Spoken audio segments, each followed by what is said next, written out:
Good evening. We're back with more Marvel Champions, and this evening we'll be doing the deck analysis and buying guide, which is part of our Cyclops Hero Spotlight.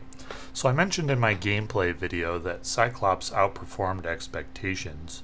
Having done further testing with him and with other X-Men heroes, I've come to the conclusion that Cyclops did better than I thought, almost entirely because of Uncanny X-Men.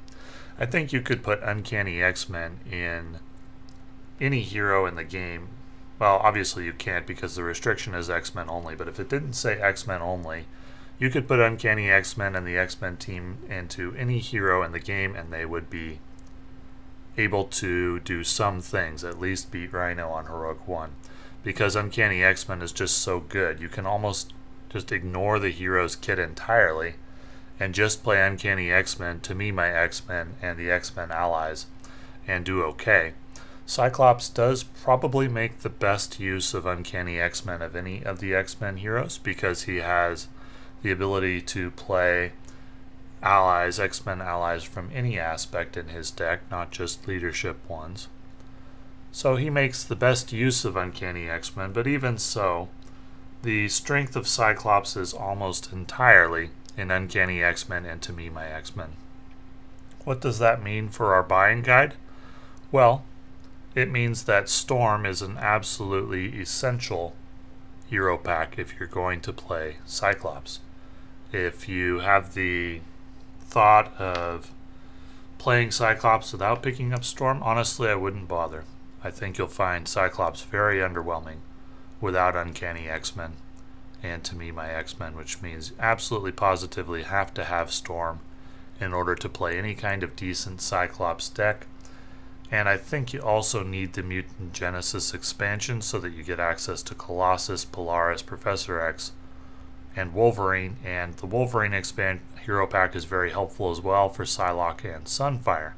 You could get away with not running Gambit or Rogue, and you could swap out Bishop and Armor and Karma for other X-Men allies and do just fine. There were approximately 7 X-Men allies, I think, that are available that were not included in this deck, so you could swap in any other 2 or 3 X-Men allies for Bishop, Armor, and Karma and be okay. And this deck only runs 1 copy of Rapid Response, and so you don't really need the Black Widow deck either, which means Cyclops is among the cheaper decks to make, I would say, if you're starting with only the core set. However, don't expect too much of him.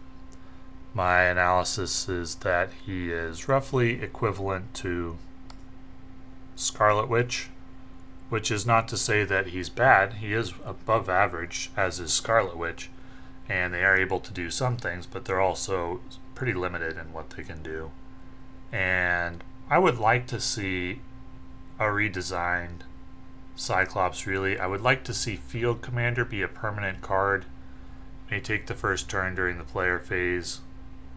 Each Cyclops upgrade attached to a minion loses the temporary keyword. I think that should be a permanent setup card. Or it should give you the ability to attach tactics upgrades to the boss permanently.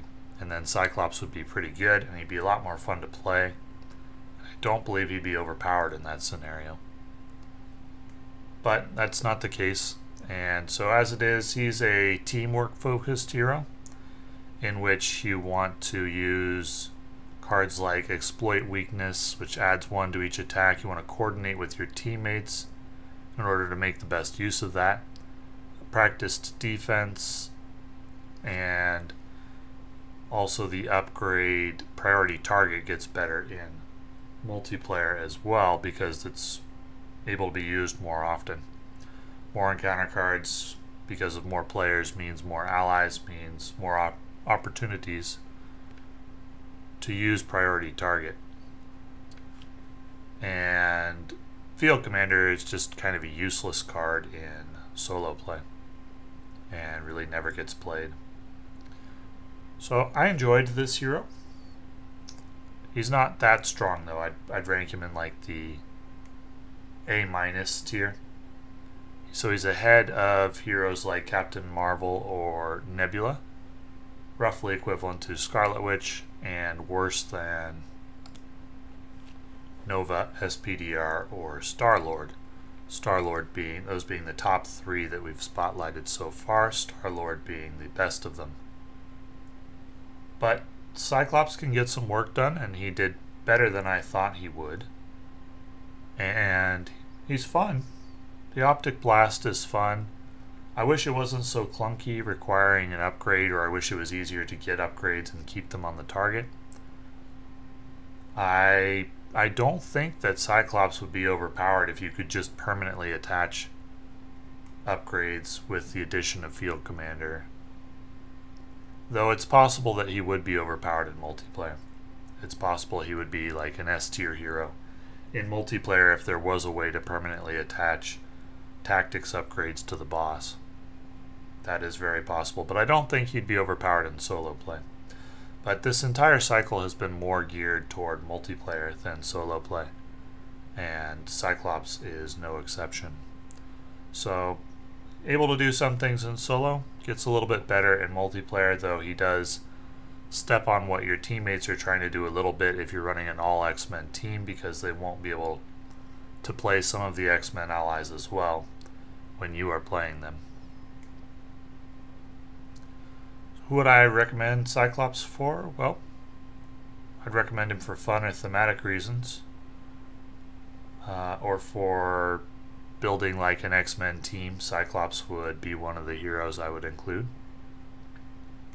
in that team, along with like Wolverine, Gambit, and Shadowcat most likely. But possibly Storm, you could make a good argument for her as well. So, pretty fun hero, and definitely exceeded my expectations. So, thank you for watching.